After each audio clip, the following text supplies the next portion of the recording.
Hey guys, I hope you're doing well. I'm sorry I haven't made a video in so long. I actually have been making videos, but I haven't uploaded any because of many reasons, and I might have uploaded a video before this, but basically a few people actually have asked me to do my Cambridge interview process video to advise you guys of like what you should be doing and how it went, just to sort of give you info about it. And I thought I might as well film it now because I've got nothing to do. So this is going to be my interview process, how it was at Cambridge, and also I think I should be talking a bit about how you should prepare for the interviews. So I'm going to give a bit of info about myself first. If you haven't watched my previous videos, I'll link like the other university videos in the description and possibly as a video response.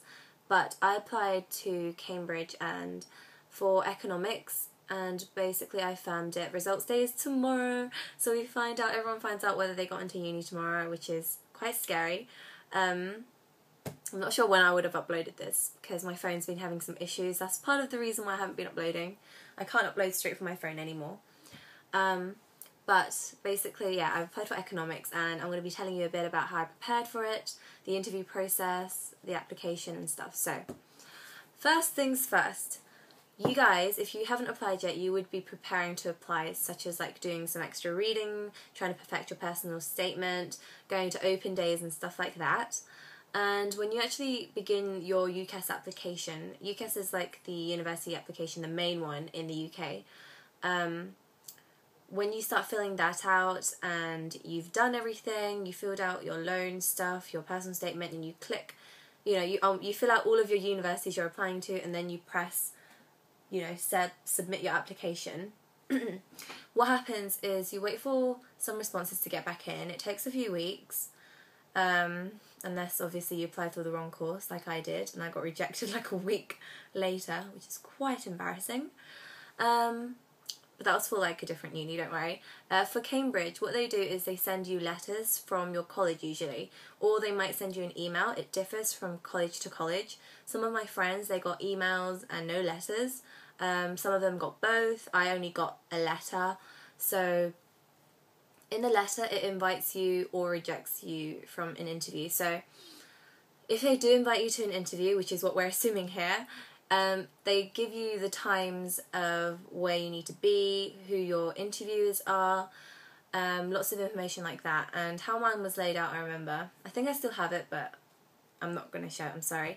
But they have for mine, I applied to King's College at Cambridge, and it had a time for the TSA exam, which is basically like just an extra exam just to see how you do.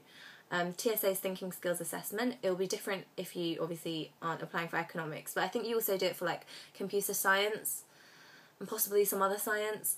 It's rather mathsy, most of it. And they give you the time where you need to be, and under that they gave me the time of my actual interview and like where it would be and who the interviewers are. And at King's we had 2 interviewers. I think most people got 2 in one session at King's, because if there's a lot of people applying, I think they usually only give you 1 interview, and it's half an hour long. For other colleges and for different subjects, I think they might give you like 2 interviews possibly, or even more, I'm not even sure. One of my friends, they got an interview in the evening, which is really weird. Usually it's in the daytime, and I was in the day, or it was in the afternoon I think. Okay, so then they give you all that info, and to prepare for that, because I had my teacher who was helping us with applications to Oxbridge, she gave us like lots of interview practice, telling us to read this and that, because at King's College another requirement they wanted was that you have to read an article before the interview and then you talk about it in the interview. So obviously I had to prepare for that. Anything that they tell you that you're going to have in the interview, you should prepare for it. It really helps.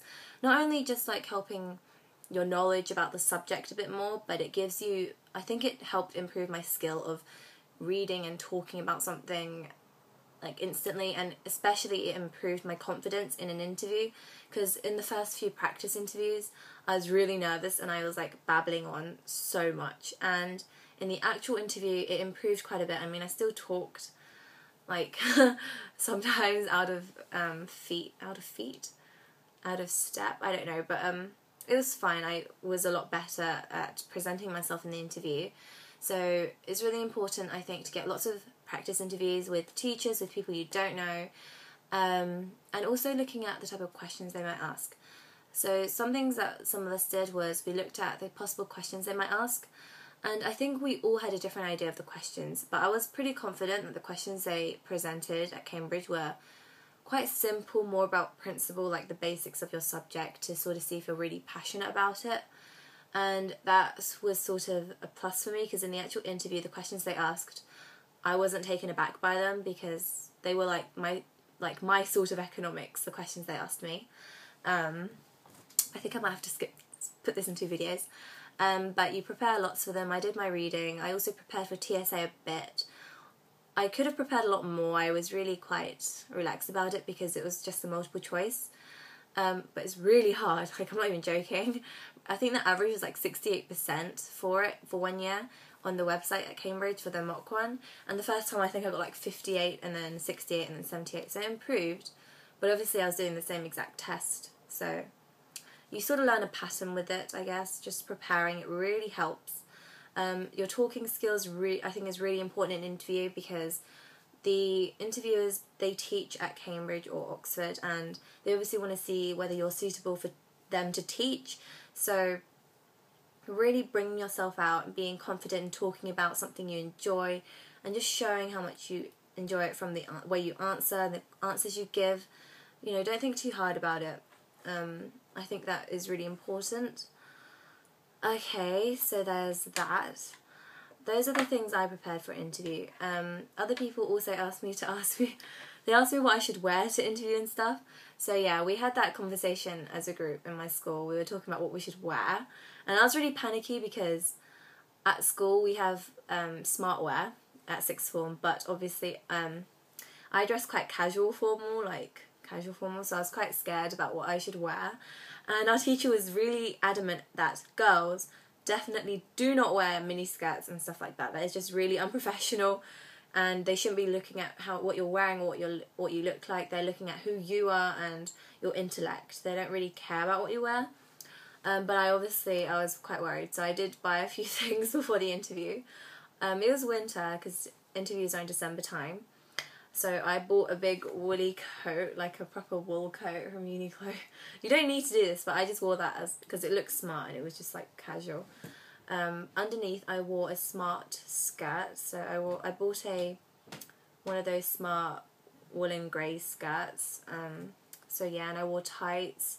I just wore a normal long sleeved sort of cotton shirt, and I also wore grey woolly cardigan on top. I think as long as you wear something smart but not completely over the top formal, you can wear what you want really. Formal is best, I think. Not too formal. You don't have to be too formal if that's not what you usually wear. Just smart. I wouldn't dress in jeans or like I don't know, anything too casual, because you want to make them take you seriously. So yeah, that's what I wore, I guess. I wore smart flat shoes, no high heels. I don't want to trip over. But yeah, also remember to arrive at your interview early, because it's not a great thing being late. One of my friends told me that she was late to her interview, and that was really awkward for her because the interview was like, you're late. But she's amazing. She still got in anyway, but despite being late. But you don't want to risk being late and leaving a bad impression. So yeah, I think those are quite important things, preparing for interview. Just knowing what you're going there for, knowing the background info of your subject. You have your skills. Just be confident. Don't be scared. Don't let nerves take over, because this is a big point in your life. And if you think you're right for it, then you probably are. Just make sure that you're not worrying or thinking too much about whether you're right or not. Just always think that you are right for the part. That is one of the main things, I think. So yeah, this video is turning out really long. I'm probably going to talk about the actual interview itself for me in another video. So I hope you guys look forward to that. Good luck if you guys are getting your results tomorrow for uni. I'm quite okay, I guess. I'm not telling you why, because it's really embarrassing. But yeah, I hope you guys are doing well, and I'll speak to you all later. Bye!